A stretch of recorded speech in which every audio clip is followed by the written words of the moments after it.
On today's video, it's time to tell you the story of how we ended up giving up Zone 6 and focusing and praying we can take Kingsland. In this video, 554 and 401 are on the brink of losing Zone 6, and we made an executive decision to focus on Kingsland. We'll tell you the story of what happened inside Kingsland and a little bit of insight as to how we got to this point and how the other team utilized all their resources to beat us. So sit back, slap a like on the video, and let's go.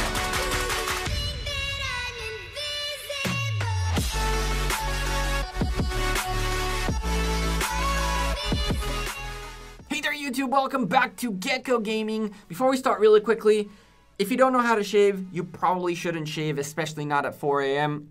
I cut myself all over the place.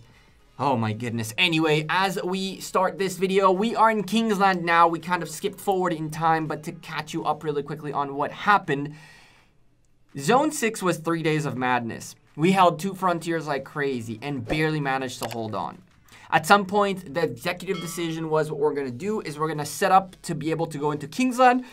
We're going to put forts on the other side of mountains. We're going to get through the pass. We're going to hop the mountain. We're going to put forts around our alliance forts so we can survive a little bit longer. Some of the farm alliances essentially went around our main forts, and we went in. And we went in with LIIG, we went in with Out, we went in with Squad, and we went in with TN, and we pushed. I mean, we pushed. We managed to get everybody, most of everybody inside Kingsland. We had plenty of territory, and then it became a game of cat and mouse. During their downtime, they would get pushed back like crazy, and during our downtime, they would gain all the territory in Kingsland, plus more territory in our Zone 6. Now, as I had mentioned to you all, the meta nowadays in Heroic Anthem is, first of all, fort drops to block and protect anything from passes to Crusader fortresses to everything along the way, which is ridiculously dumb. Well, it's dumb that Lilith allow it, not dumb that people do it.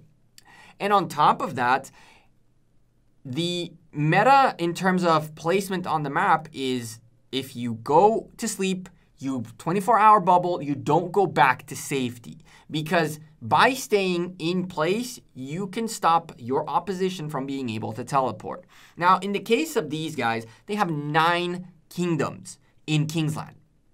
Of course, they could allow themselves to say, 3 of these alliances, their job is to block spaces and the other 6 can fight, right?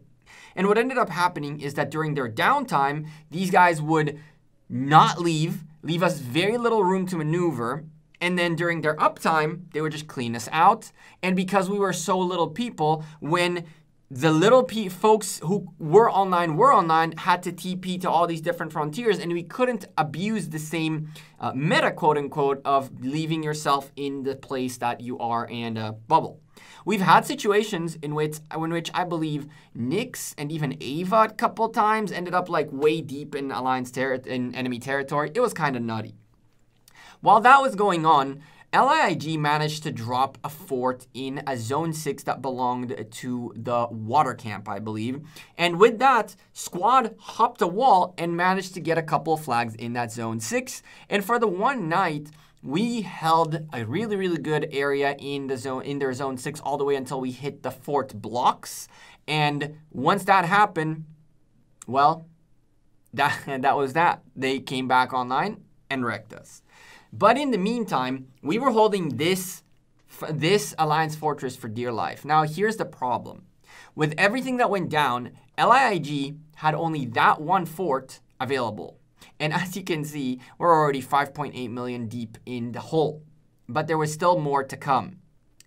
LIIG needed this fort to survive for dear life because the moment it didn't, all of their active territory was gone. And we were running out of resources to build flags. And we were running out of resources to do things. I was finally getting to those, I was past the 30 million kills, and we're just looking around to see what is going on. In the little area that we had in front of the fort, 6 or 7 of us held all night long. And these guys in the beginning rallied once, and then they double rallied, and then they managed to get themselves a double rally again and again. But with Zenobia on the fort, they realized that they just had no hope and just stopped rallying. At that case, we pushed them back a little bit, but nothing very significant. In this same instance, Chuni was found off guard and got zeroed. Very, very sad for him, but he did indeed get zeroed when we had this fortress. As you can see, they also gifted us a ton of these wonderful Kahar chests, which blocked a ton of spaces, including teleport spots. And even though we tried our very best to hit this Zenobia fortress out of here, eventually we did, but it was very, very, very painful. And guess what? We could have gotten a lot more people in if the damn Kahars weren't there. Kingsland was the definition of Kahars. 9 kingdoms that barely spent on alliance tech meant that there are hundreds of people with 60, 70 Kahars available. Every single night, we would get more Kahars to deal with than I have hunted barbarians all of KVK. And that was the consistent theme of what went down. Now, the unfortunate fact is that people at some point give up without realizing they gave up. And so the problem here was that in the vast majority of mentality, which is kind of crazy, if I can't win, I shouldn't try. And the problem with if I can't win, I shouldn't try is that without trying, you can't really know if you can't win. As an example, something happened in this KVK where people are like, why are we doing this? We shouldn't do this. And then we were super successful and everybody's like, wow, that's crazy. Thank God we did it. The mentality of a lot of people in not only in 401, some people in 401 were like that, but also in 554 was, well, this doesn't look too good. I should preserve what I have. And that's not necessarily a bad thing to do. But the problem is some of those guys later on realized that, maybe I should be fighting. But by the time they realized maybe I should be fighting, those who were fighting all this time were depleted. And so it ended up causing a weird scenario in which while 401, every single person I think that I can think of fought like crazy. And I mean, we're talking the #1 kingdom in terms of power literally brought itself out of Imperium in 1 KVK. Not a single top Imperium kingdom can say they brought themselves down in 1 KVK. Hell, JWM have been trying it for years now. And maybe finally will drop out of Imperium. And yet 401, with all the tenacity that was there, dropped out of #1 Imperium to less than 33 at some point. But the problem was, again, that when people doubted themselves, it caused a weird situation in which folks that were on 24/7 were getting destroyed, and then all of a sudden a new batch of people come in, but the old batch of people is already fairly weak, and so there was no full presence at all time, primarily because of what I think is just people didn't really believe. And it's not that people couldn't have believed, but it was more of the longer this went on, the more clear it was that everything was working against us, including the mechanics, including our luck, including everything. And people lost faith. And you know what? I don't blame them. It happens. I lost faith a couple of times, but for me, it was more like, I'm already knee deep in this. I might as well go all in. And that was my train of thought. But I know some people also said, well, rebuilding is going to be very expensive. I don't have the capabilities to rebuild fully, so I need to stop at a certain point and cut my losses. That's a completely fine statement, and that's a good statement. You should cut your losses at a point where you feel uncomfortable with taking losses. But some people cut their losses and then came back, and that was a little bit of an issue for us. Regardless, at the end of the day, all the warriors showed up, and even further, a lot more, honestly, a lot more than anyone could have thought. Because, let's face it, majority of kingdoms that would have gone on a 9v2 would have had a mass migration out, kind of like 554, and that was that. They would have and even how some of you guys in the community blamed the diplomacy and blamed the yada yada. I don't think anyone in 401 really cares. We had such a great time this KVK that it really doesn't matter. And more is to come, by the way, because it's not over until the fat lady sings. And let me tell you something. We've been streaming yesterday. If you guys missed that out, we're going to be probably streaming in the next couple of days a little bit more. There's some things going down, and there's some drama to talk about, but that's coming in a future video after the KVK. And so back to Kingsland, we were going back and forth with these guys consistently. And while that was going down, at the same time, we were garrisoning this place for dear life.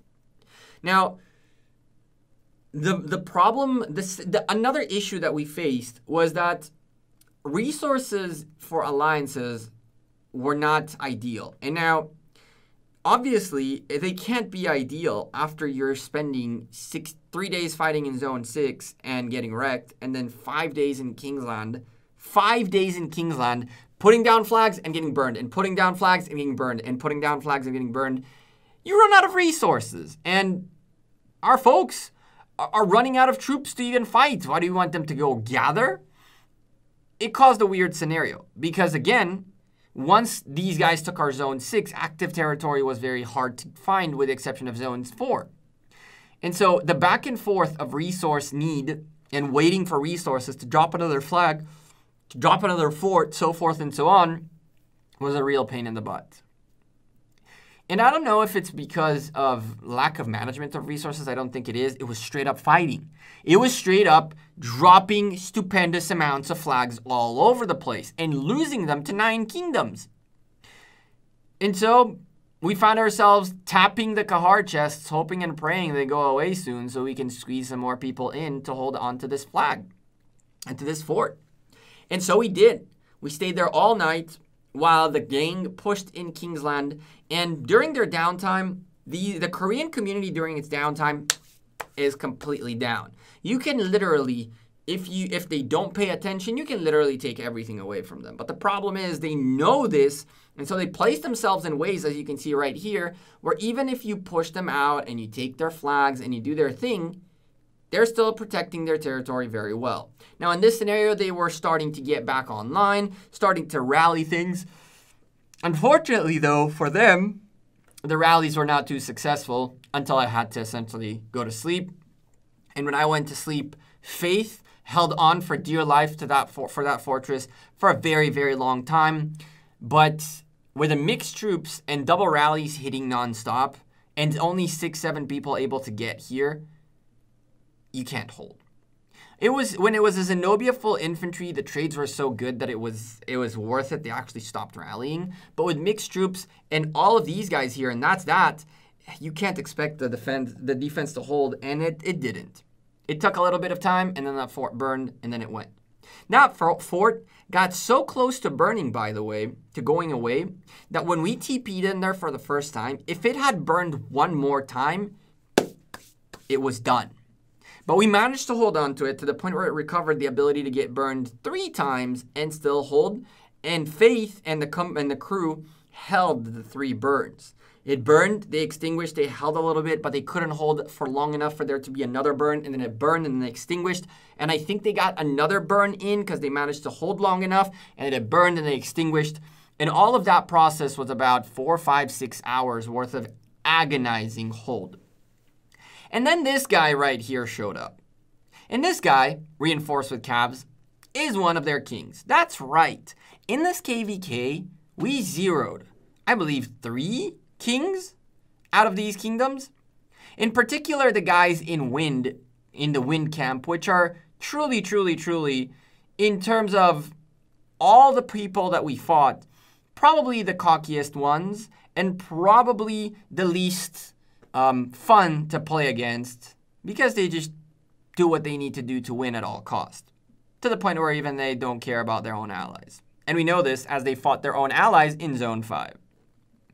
When it came to the other 2 camps, those other 2 camps were very respectable. And while they were beating us down, they were humble about it and they were having a good time with it. So trust me when I tell you, when we found this 200 million power king without his crown off territory, head rolled off. Now, a funny thing is that happened in this KVK that I have to warn you about is, as you can see, they're building a flag to try to put him under territory. And the counter to that is obviously we dropped a flag too. But now we got to make sure that our flag builds quicker than theirs. And what that means is that you have to stay in the flag for it to build.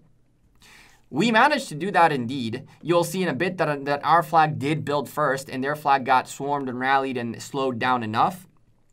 But I can tell you that there were instances in which Folks left flags for individualistic reasons, either because they needed to teleport out or because of anything like that. And that actually caused us to lose a war against the flag. So a quick tip for you guys. If you see that you guys are fighting for who drops a flag first, make sure that you only go into the flag if you're going to stay in it till the end. This flag, thankfully, a rally came in. We managed to take it out. Well, not take it out. This one actually did get taken out, and then ours dropped and theirs dropped, and that's how we managed to keep him on our territory. That's an easy tip for you guys. If there's someone you want to zero, he's off of territory, and he's close to your territory, you can just as easily drop a flag on him to make sure that he stays off territory and in yours. And as long as yours builds first, that's all that matters. There's Yosh, and Yosh did this repeatedly. Again and again and again and again and again and again and again. 13 million power at a time with his Chandragupta William. 13 million power at a time. And as you can see in here, indeed, we built the flag. They built the flag at the same time. Their flag, this time, smartly enough, was back enough so that we couldn't hit it. The first flag they tried to drop was too far forward, and it touched our territory. We rallied it and it was gone. This one was back enough so that he is on territory, but we can't hit the flag. And then it became a war of whose flag builds first. And thankfully, we dropped ours first and kept it 100% full. And they did not. As soon as he was on our territory, went ahead. Because at the end of it, when we built first, we got rid of their flag before it managed to do anything. So the king got taken out. 200 million power player. Yosh, and I believe Death Squad too in here, and a little bit of Shenron as well, and a couple of others. Really murked this guy. I mean, 13 plus million power drops every single rally non-stop on Earth. And, yeah, what else can be said? Nothing better. Nothing feels sweeter than re-zeroing a king. A 200 million power player, too. But a king? Oh, baby. Well, he probably deserved it. There's another zeroing coming up in this video still, but I kind of want to go into some conclusions that we had out of this KVK. First of all, 401 is insane. 401 is actually built out of heroes. These guys are crazy. I was in JWM. I saw the whales. I saw the madness that was JWM at its peak. And I saw how fierce they were. And they were fierce, like it or not. Hate them, don't hate them, it doesn't matter. The matter of the fact still stands that they were very fierce at their peak. But I would definitely say they don't even come close to what 401 are. They don't even come close to what 401 are. Because the way 401 had not only its big players go ham, but had every single person put in the time, the effort, the energy, and the whatever they needed to do for the success of 401 is something that I hadn't seen before. And I'm not saying only 401 is like that. I'm sure there are other massive kingdoms just like 401. I'm sure that 93 is the same. It was the same. 331 was the same. 254 is the same, 307, 530, all these big kingdoms. I'm sure they also are, oh my goodness, that 17 million power drop. I'm sure they're also just like that. But I personally had never witnessed and been present to something like this. So it was really cool. And just to wrap things up, I wanted to thank 401 from the bottom of my heart for a crazy KVK. I think that we learned a lot out of this KVK. I learned a lot both about how to play the game better as well as how to find fun and how to be productive within a team. Hopefully our next KVK will be just as good. We have one more KVK video coming up at the very end to tell you guys a little bit of the drama that's going on right now that has nothing to do with us. It's not on our side nor on 554's. And also tell you a little bit of how the end of KVK ended up happening, which we haven't seen yet. We don't know what the end result is as it's still going down. But as soon as we do, we'll make a wrap-up video about it. Massive shout-out to our boys in 401, LIIG, TN, and every single person within 401 that made this possible, from sending resources out the wazoo to joining rallies with whatever you had left. It was a crazy KVK, and if you all want to join us in 401, there is down below in the description a link for our 401 recruitment Discord. This is the time because once KBK is over, migration date is already set. So you don't want to miss it, because if you miss it, you might not be able to get in here again. Down in the description, you have the Discord. Go join it. Go pick which alliance you want to try out for or you are interested in joining. And the recruiters will help you from there. And trust me when I tell you, as someone who just got here recently, you don't want to miss out this migration. You really don't. And this guy, poor guy, another 0 bites the dust. I'm Gekko. I'm out of here. Appreciate it. If you want to drop a like on this video, subscribe to the channel. I'll see you all sooner rather than later. Thank you and have a good one. Peace.